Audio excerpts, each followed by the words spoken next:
सावन की शुरुआत हो चुकी है और इसी के साथ शुरू हो चुकी है कांवड़ियों की यात्रा। शिव का महीना कहे जाने वाले सावन में शिव भक्त कांवड़ लेकर जाते हैं। कांवड़ में रखा गंगा जल शिव को चढ़ाते हैं और उनका आशीर्वाद लेते हैं। श्रद्धालु भागलपुर जिले से सुल्तानगंज से गंगा जल लेकर देवघर में बाबा धाम तक की पैदल यात्रा करते हैं और वहां पहुंचकर भगवान शिव को जल अर्पित करते हैं। कांवड़ियों की भीड़ और उनकी सुविधा को ध्यान में रखते हुए बिहार और झारखंड की सरकार खास तैयारियां करती हैं।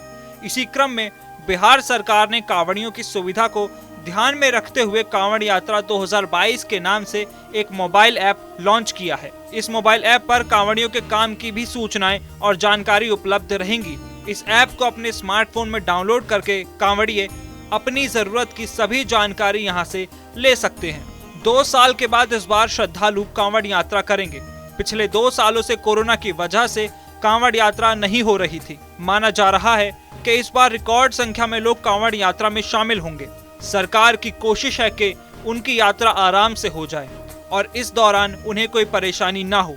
इसके लिए सरकार की तरफ से कई सुविधाएं उपलब्ध कराई जा रही हैं। साथ ही कांवड़ यात्रा ऐप 2022 भी लॉन्च किया गया है। इस ऐप को डाउनलोड करने के लिए स्मार्टफोन में गूगल प्ले स्टोर पर जाकर कांवड़ यात्रा 2022 लिखना होगा। इसके बाद आप इसे डाउनलोड कर सकते हैं। इसमें कांवड़िया सर्किट में आने वाले जिले बांका, मुंगेर और भागलपुर की सूचनाएं अपलोड की गई हैं। श्रद्धालु बाबा धाम कैसे पहुंचे, श्रावणी मेले का इतिहास, कंट्रोल रूम में उपलब्ध सुविधाएं, आवास के लिए धर्मशाला, टेंट, गेस्ट हाउस की उपलब्धता, पुलिस शिविर, स्वास्थ्य शिविर, टॉयलेट की सुविधा, पीने के पानी की सुविधा, गैलरी और संस्कृत कार्यक्रम से जुड़ी सारी अपडेट की जाएगी।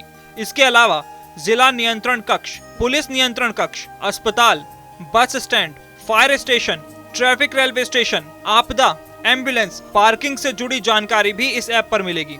साथ ही सुल्तानगंज कांवड़िया रूट पर कोरोना जांच और टीकाकरण की भी व्यवस्था की गई है। यही नहीं, अगर कांवड़ियों को किसी तरह की परेशानी होगी तो वो तस्वीर के साथ शिकायत भी कर सकते हैं। कांवड़ियों को सही तरीके से सूचना मिल सके, इसके लिए भागलपुर, बांका और मुंगेर में कंट्रोल रूम बनाया गया है।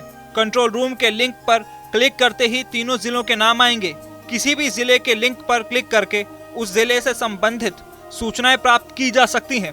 बिहार में भागलपुर, बांका और मुंगेर से होकर कांवड़िए देवघर पहुंचते हैं, इसीलिए इन 3 जिलों में तमाम सुविधाएं उपलब्ध कराई गई हैं। कांवड़ यात्रा में उत्तर भारत के विभिन्न हिस्सों, खासकर पश्चिमी उत्तर प्रदेश, हरियाणा और दिल्ली के लाखों भक्त भी भाग लेते हैं। इसीलिए कांवड़ यात्रा की तैयारी यहाँ भी की जाती है। सनातन धर्म की पुरानी मान्यताओं के आधार पर वैसे तो गंगा जल से केवल स्वयंभू शिवलिंगों और 12 ज्योतिर्लिंगों का ही अभिषेक किया जाता है, लेकिन अब लोग अपने घर या आसपास के मंदिरों में भी शिवलिंग का गंगा जल से अभिषेक करते हैं। आज के समय में वक्त की कमी की वजह से कुछ लोग गाड़ियों से भी कांवड़ यात्रा पूरी कर लेते हैं। पुराने समय में सिर्फ पैदल ही इस कठिन यात्रा को पूरा किया जाता था। कांवड़ यात्रा के दौरान बहुत से समूह और संगठन जगह जगह कांवड़ शिविर लगाते हैं। कांवड़ियों की सेवा करना काफी शुभ माना जाता है। 1 महीने तक चलने वाली इस यात्रा के दौरान पूरा माहौल भक्ति में हो जाता है।